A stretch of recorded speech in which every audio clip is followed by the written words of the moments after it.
Assalamualaikum warahmatullahi wabarakatuh. Saya Sabrina Aulia Fitri dengan NRP 5031221081. Di sini saya ingin mempresentasikan final report saya terkait Fitrade RTI. Berikut ini merupakan di mana tanggal saya memulai untuk melakukan transaksi, di mana pada tanggal 3 Desember untuk progres pertama di tanggal 3 Desember juga, dan tanggal selesainya di tanggal 7 Desember. Dan berikut ini adalah transaksi histori saya, di mana saya melakukan transaksi sekitar 40 transaksi dengan total saham sekitar 18 perusahaan. Dan berikut adalah rekap transaksi saham per perusahaan, di mana dengan kode saham FUTR saya mendapatkan capital loss sebesar 200.000 dengan presentasi minus 1,23%. Selanjutnya ada perusahaan INPS, di mana saya mendapatkan loss sebesar 168.000 dengan presentasi minus 11,35%, dan PTRO loss sebesar 7.500 dengan presentasi 0,34 untuk minusnya. Selanjutnya dengan SRTJ dengan tidak mendapatkan capital gain maupun loss. Dengan saham LMPI saya mendapatkan capital loss dengan sebesar 60.000 dengan presentase minus 1,92%.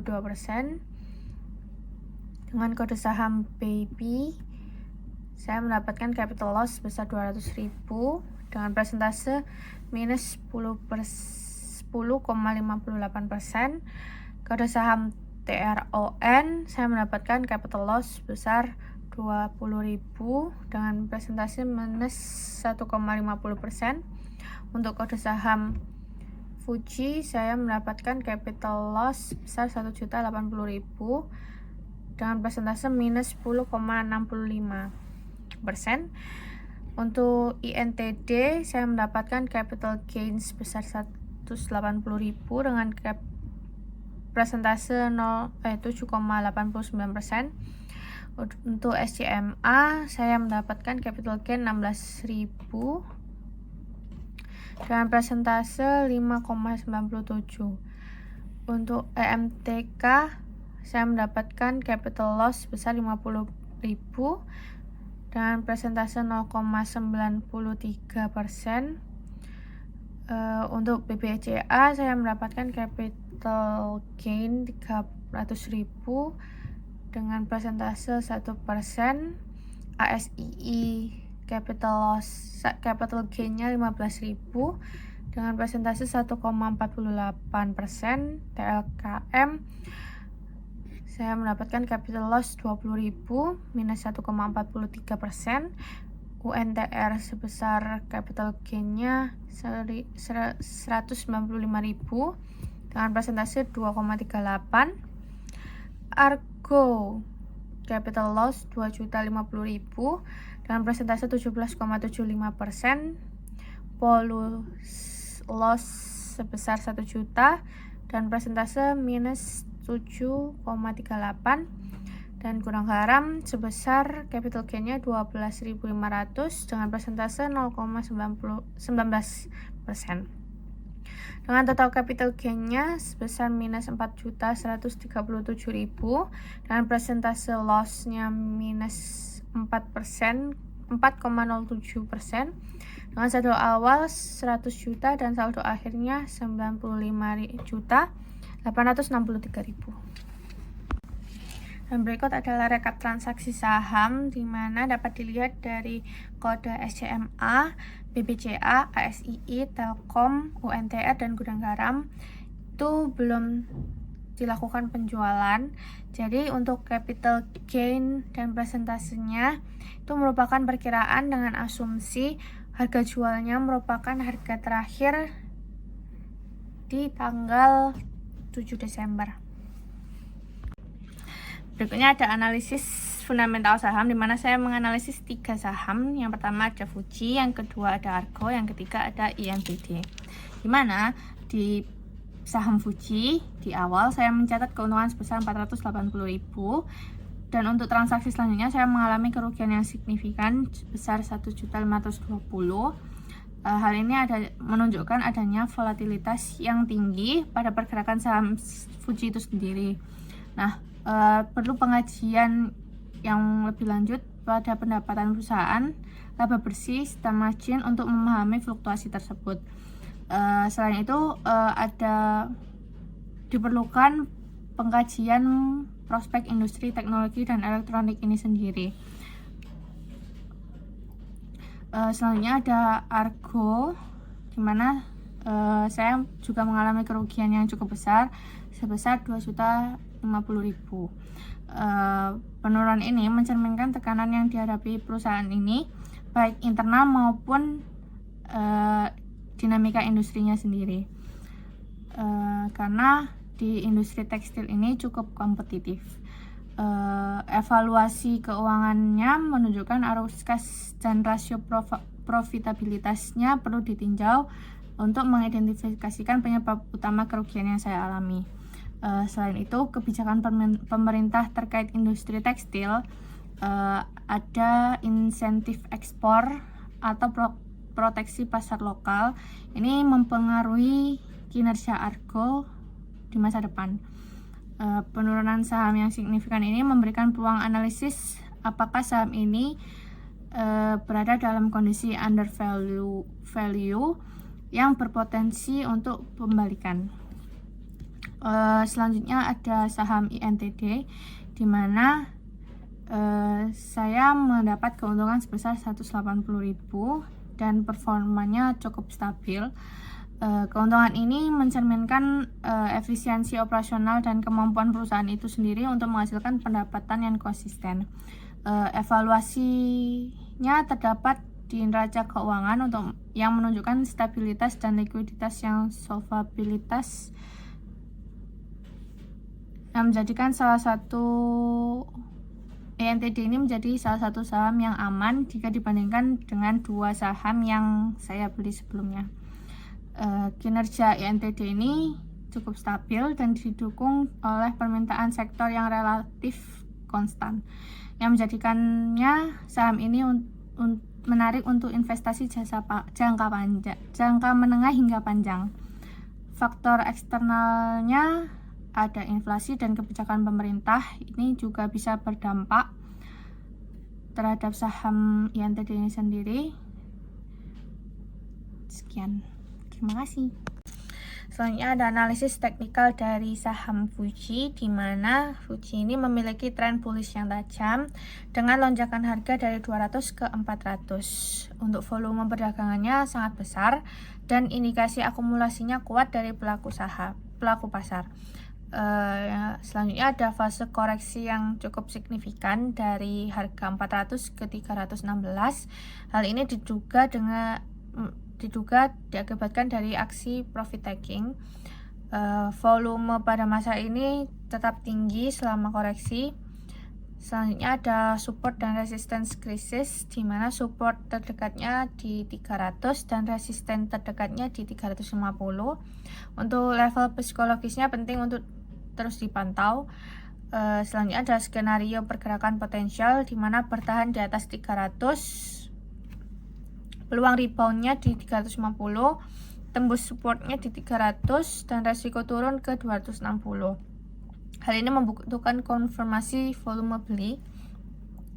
Selanjutnya ada rekomendasi trading untuk saham ini, di mana cocok untuk trader momentum yang fokus pada peluang setelah koreksi dan perlu dipantau ketat untuk pergerakan saham, harga saham, dan volumenya.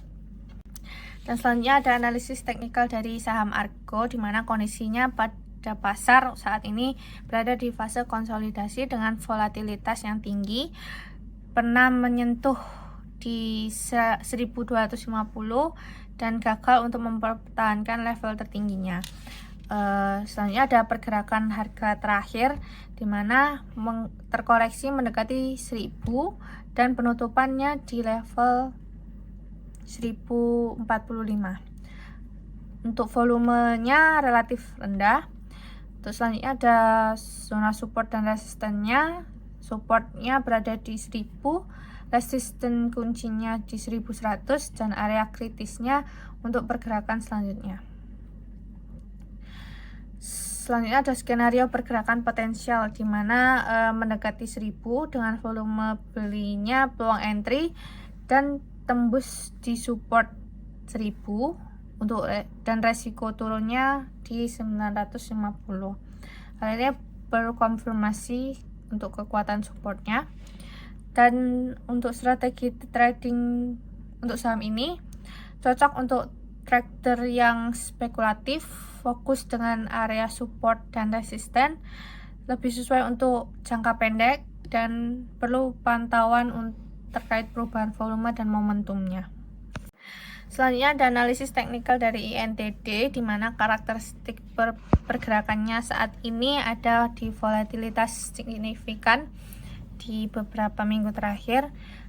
Untuk lonjakan volumenya cukup tinggi dan candlesticknya hijau menembus 210. Untuk dinamika harganya mencapai resistance di 222 dan terkoreksi ke 214. Untuk penurunan volumenya menandakan pelemahan momentum, dan area support dan resistance di support terdekatnya sebesar 210, support berikutnya ada di 200, dan resisten kritisnya di 222. Selanjutnya ada skenario pergerakan kembali ke 210 dengan peluang beli untuk rebound.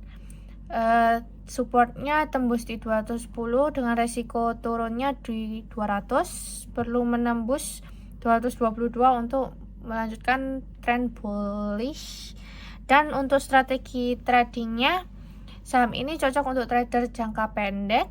Perlu analisis pola dan harga dan volumenya, memerlukan timing yang tepat, perlu fokus dalam pergerakan support dan resisten, dan perlu dipantau untuk perubahan momentumnya. Selanjutnya ada analisis sentimen pasar untuk Fuji, di mana terdapat lonjakan harga saham. Di saham Fuji mengalami lonjakan yang signifikan dari 200 ke 400 dari akhir November 2024. Hal ini menarik perhatian investor untuk mendukung volume perdagangannya menjadi lebih besar. Selanjutnya ada akumulasi institusional, di mana banyak pelaku pasar percaya bahwa volume besar ini menunjukkan adanya akumulasi oleh institusi atau investor besar yang memberikan harapan akan potensi penguatan lebih lanjut. Selanjutnya ada koreksi pasar lonjakan, di mana koreksinya dari 400 ke 316 dan dianggap sebagai aksi ambil untung biasa oleh mayoritas investor, bukan indikasi perubahan tren. Selanjutnya ada level support psikologis, di mana level harganya 300 dan dianggap penting oleh banyak investor sebagai support psikologis, dan jika bertahan akan menjaga sentimen tetap positif. Selanjutnya ada kewaspadaan volatilitas, di mana karena beberapa pelaku pasar tetap perlu berhati-hati terhadap volatilitas harga Fuji yang tajam dan dapat mempengaruhi strategi trading jangka pendek. Dan selanjutnya ada sentimen optimis, di mana secara keseluruhan mayoritas investor tetap optimis pada prospek saham ini dengan asumsi bahwa support tetap di 300. Selanjutnya ada analisis sentimen pasar untuk saham Argo, di mana saham Argo awalnya melonjak sampai ke 1250, tapi kemudian terkoreksi hingga ke 1000 dan memicu kekhawatiran akan distribusi saham itu sendiri. Terus selanjutnya ada volume perdagangannya. Volume perdagangannya ini mengalami penurunan selama masa koreksi, yang menunjukkan minat beli untuk saham ini melemah dan mengindikasikan pasar ini membutuhkan katalis baru untuk menguatkan harga. Selanjutnya ada support yang kuat di 1000, dengan sebagai investor yang optimis, ini bisa menjadi akumulasi jika sentimennya positif. Selanjutnya ada tekanan jual yang signifikan karena banyak pelaku pasar menganggap tekanan jual yang muncul karena lonjakan ini menunjukkan kemungkinan saham itu telah mencapai puncaknya. Selanjutnya ada potensi resistennya di 1100, di mana pemulihan tren positif ini mungkin terjadi jika harganya berhasil menembus resisten 1100 dan saat ini dipantau oleh trader. Selanjutnya ada sentimen netral hingga negatif. Secara umum sentimen pasar Argo ini cenderung netral hingga negatif dengan pelaku pasar yang menunggu perkembangan yang lebih lanjut. Selanjutnya ada analisis sentimen pasar untuk saham INTD, di mana volume perdagangan INTD ini melonjak di akhir November, diikuti dengan kenaikan harganya dari 222 yang sebelumnya terkoreksi ke 214. Selanjutnya ada peluang trading yang cepat, di mana investor retail ini melihat potensi trading cepat dari pola lonjakan volume meskipun tekanan jualnya tetap menjadi perhatian. Yang selanjutnya ada tekanan jual dari resistensinya. Koreksi dari resistance di 222 ini menunjukkan adanya tekanan jual yang besar yang membuat sebagian pelaku usaha ini lebih berhati-hati. Selanjutnya ada level support yang berada di 210 dan dianggap sebagai support penting, di mana kenaikan volume di level ini dapat memicu peluang rebound. Selanjutnya ada fundamental yang lemah, di mana sebagai investor INTD ini kurang didukung oleh fundamental yang kuat yang membuat saham ini rentan terhadap pergerakan yang spekulatif. Selanjutnya ada sentimen pasar yang campuran, di mana sentimen pasar untuk saham INTD ini cukup beragam dengan investor yang menunggu konfirmasi pergerakan saham untuk mengambil keputusan yang lebih pasti. Selanjutnya ada evaluasi kerja, di mana ada 6 poin. Yang pertama ada kinerja positif portofolio, di mana menunjukkan nilai portofolio saya ini mengalami peningkatan dibandingkan saldo awal dalam periode tertentu. Ini mencerminkan kemampuan dalam memanfaatkan momentum pasar yang baik.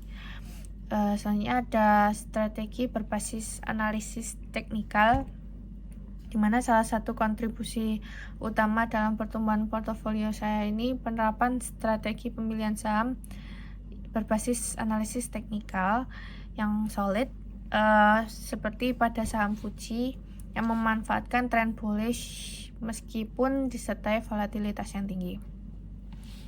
Selanjutnya ada fluktuasi pada saham tertentu. Di saham Argo itu menunjukkan fluktuasi yang tajam saat mencapai puncak. Hal ini mengindikasikan tentang adanya tantangan dalam mengelola resiko pada saham dengan volatilitas yang tinggi. Selanjutnya ada kewaspadaan dan manajemen resiko, di mana kinerja positif ini menekankan bahwa perlunya adanya kewaspadaan ekstra dalam mengelola resiko, terutama pada saham yang pergerakannya cukup tajam dan spekulatif. Selanjutnya ada keuntungan jangka pendek, di mana evaluasi ini menunjukkan kemampuan untuk mendapatkan keuntungan dalam waktu yang relatif singkat, namun diperlukan langkah-langkah yang lebih lanjut untuk memastikan kelanjutan dari hasil ini. Selanjutnya pentingnya diversifikasi dan strategi jangka panjang. Untuk konsistensi kinerja jangka panjang perlu adanya evaluasi strategi, karena saat ini perlu mempertimbangkan diversifikasi portofolio dan penguatan dalam manajemen risikonya. Selanjutnya ada evaluasi strategi, di mana saya perlu menetapkan stop loss dan take profit, di mana di transaksi yang lalu saya mengalami kerugian cukup signifikan pada Fuji dan Argo, itu disebabkan karena tidak ada batas stop loss dan kurang disiplin saat eksekusi dalam pencegahan kerugian yang cukup besar. Selanjutnya ada pemilihan momen yang tepat. Saat pembelian Fuji dan Argo ini, saat itu harganya mendekati puncak, itu menyebabkan kerugian. Saya perlu menggunakan indikator seperti RSI untuk menghindari zona overbought dan MACD untuk memastikan tren bullish ini sebelum membeli. Selanjutnya perlu analisis teknikal dan support pada support dan resistance, di mana strategi pada level support dan resistance ini memberikan hasil positif pada INTD. Jadi strategi ini perlu diterapkan lebih konsisten dan memperhatikan volume perdagangan sebagai konfirmasinya. Selanjutnya ada diversifikasi portofolio, di mana penempatan dana pada saham Fuji dan Argo ini meningkatkan risiko. Diversifikasi di sektor defensif atau saham fundamental yang stabil ini dapat mengurangi dampak dari kerugian yang cukup besar. Selanjutnya ada pemahaman sentimen pasar, di mana pada saat pembelian Argo ini saya kurang mempertimbangkan volatilitas yang tinggi dan sehingga menyebabkan kerugian. Riset sentimen pasar dari berita komunitas trader itu dapat membantu saya untuk menghindari resiko fluktuasi yang besar. Selanjutnya, manajemen emosi dan penghindaran dari FOMO. Saat transaksi Fuji ini kemungkinan dilakukan karena FOMO. Pada saat itu harganya naik tajam dan berujung kerugian yang cukup besar saat terjadinya koreksi. Selanjutnya ada evaluasi resiko berkala, di mana resiko besar pada saham volatil belum diidentifikasikan sepenuhnya. Evaluasi resiko untuk setiap saham sebelum transaksi ini diperlukan untuk penyesuaian dengan profil resiko. Selanjutnya ada pengelolaan modal yang optimal, di mana alokasi dana yang besar pada saham beresiko tinggi tanpa batasan proporsi itu meningkatkan resiko portofolio saya sendiri. Perlu ditetapkan alokasi modal itu maksimal 10 hingga 20% per saham untuk mengurangi resiko konsentrasi. Selanjutnya ada evaluasi pengambilan keputusan, di mana yang pertama ada perencanaan keputusan yang terstruktur. Disarankan untuk menetapkan tujuan investasi yang jelas, termasuk target keuntungannya dan batas kerugiannya untuk menghindari keputusan yang impulsif yang bisa merugikan. Selanjutnya ada diversifikasi portofolio ini sendiri, di mana kerugian yang saya alami kemarin di saham Fuji dan Argo ini menunjukkan perlu adanya diversifikasi ke berbagai sektor agar risiko ini tidak terpusat pada satu saham atau sektor tertentu. Yang kedua, konsisten dalam strategi, di mana perlu disiplin untuk mengikuti strategi yang telah ditetapkan dan menghindari keputusan emosional seperti FOMO yang dapat menyebabkan pembelian di harga yang tidak optimal. Selanjutnya ada pemanfaatan indikator teknikal, di mana kita bisa menggunakan indikator teknikal sebagai seperti contohnya support resistance, moving average, dan volume yang perlu dioptimalkan untuk mendukung keputusan yang lebih berbasis data yang akurat. Dan selanjutnya ada evaluasi dan pembelajaran berkelanjutan, di mana evaluasi rutin atas transaksi ini perlu dilakukan karena dapat membantu kita meningkatkan kemampuan analisis dan kualitas pengambilan keputusan di masa yang akan datang. Selanjutnya ada pengelolaan modal yang lebih bijaksana, di mana perlu pengaturan alokasi modal dengan batasan-batasan tertentu untuk mengurangi resiko kerugian yang besar dan menjaga stabilitas dari portofolio saya sendiri, terutama di pasar yang volatil. Untuk secara keseluruhan, kerugian yang saya alami selama 6 hari ini menunjukkan perlunya peningkatan perencanaan, manajemen risiko, pengelolaan modal. Dan saya perlu melakukan pendekatan yang lebih disiplin dan terukur untuk menghasilkan investasi jangka panjang yang dapat lebih ditingkatkan lagi.